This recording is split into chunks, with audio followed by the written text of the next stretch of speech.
What's up mga kabayan? Madami tayong ganap this week, kaya puksaan na!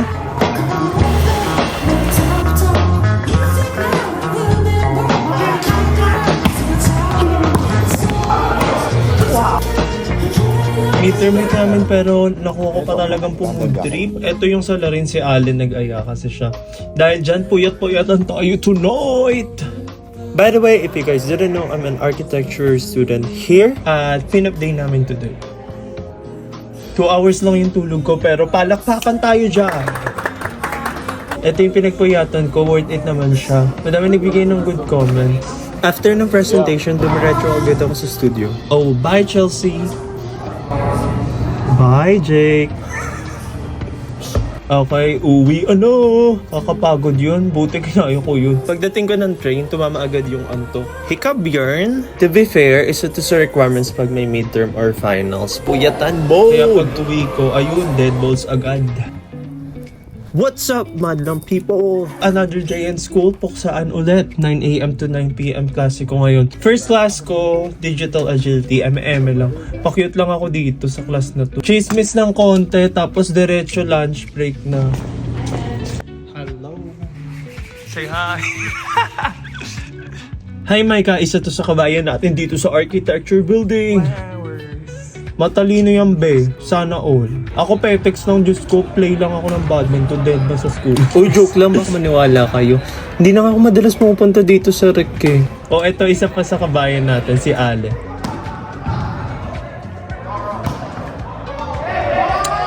Ma-attitude na naman. Iisa pa yan oh. Oh, loko. Ibigay mo sa akin yan, Ale. Oh, loko. Nag-8-8 pa nga si boss ko. 8-8 yun?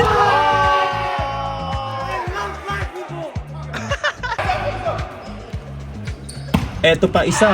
Igiling-giling mo yan. Giling yun? For the shout yun. Headshot yun. Kapagod maglaro, tas naalala ko may homework pala ako next class. Serious mode tayo muna. Actually, first time kong gumamit ng charcoal this year. Ang kalat niya in fairness. Tas ayun, pagkatapos ko gawin yung drawing, dumiretso na ako agad sa class ko. Tas pinin ko na nga yung gawa ko. Tapos ito yung mga gawa ng mga kaklas. Pasabog din, diba? Kunwari nakikinig, sa true lang inaantok na ako niyan. 8 p.m. na kasi niyan. May break kasi ako ng 6 hours. So, it's either nagbabalibol ako or gumagawa ako ng homeworks. Pero ayun, ang tinuturo ng prof ko ngayon ay perspective drawing. So, nagdodrawing siya ng lines para guidelines. Pero ayun, 9 p.m. na uwian na sa wakas. The next day, ayun, badminton ulit. O, diba po, mas madalas pa ako sa gym kaysa sa school. Pakwit lang kasi ako dito sa school. Di naman ako gumagawa ng school ko. Hi, Alicia and Abel. Palang-palo na naman yung person. Malakas kalaban namin. Magka-double na nung high school pa lang sila. O, ede kayo na be. Eto, watch muna kayo ng game namin.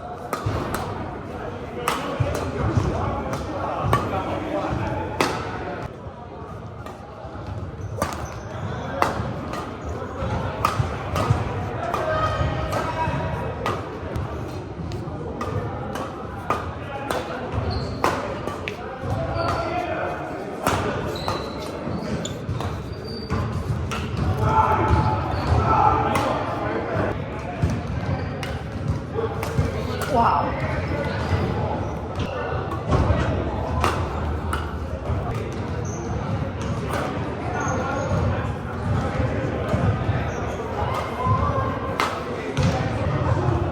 Nilaban naman namin siya pero ayun dot pa rin. Dahil ma-evaluable na lang natin yun. Okay, watch muna kayo ulit.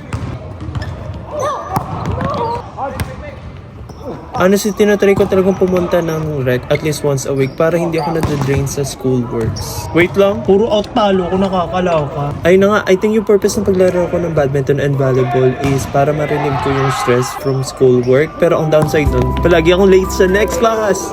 As a carpentero naman tayo next. Project namin gagawa ng stool. Masaya itong class na to honestly. Less thinking and more on making siya the whole semester. Yung final project namin dito ay kailangan namin gumawa ng stool. So, right now, kinakat ko na yung mga pieces. Tapos next class, try ko na siyang pag-connect-connectin. Ano na? Sila nanay. Ayun, chumitsa ako after class at nilibre ako ni Nanay Mila. Picture ako ng picture, nagdadasal na pala. Ayun, kumain kami sa Vietnamese place sa malapit sa amin. Tapos ayun, nag-usap-usap lang kami sa net, tapos umuwi na. The next day, nagmamadali pa akong pumasok, tapos kinancel pala yung klase ko. Ayun, kaya ayan, nakipagmarites na lang ako sa mga friendship. Midterm day din kasi nila ngayon, kaya support na lang tayo sa kanila. And also, para ma-inspired din ako sa mga projects. Makiat kami sa rooftop ng school, tapos pinatikim ko sila ng ube sago. Kukuris yun. First time nila makatikim ng ube sago. Pero ayun, nagustuhan naman nila, which is good. Kasi kung hindi nila nagustuhan, digwak, ganun. It's for his channel. Oh god. I haven't tried it though. Go. You're the person gonna try it. You haven't tried it. You're not gonna try it. Taste reaction. I actually like it more with coconut water. Really?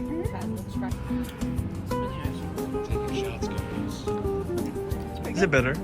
Another kabayan spotted. Si Jake. Siya yung nag-request niyan actually ng ube sago. Are you sure? It's so yummy. Actually. Go. No, it's okay. I don't care.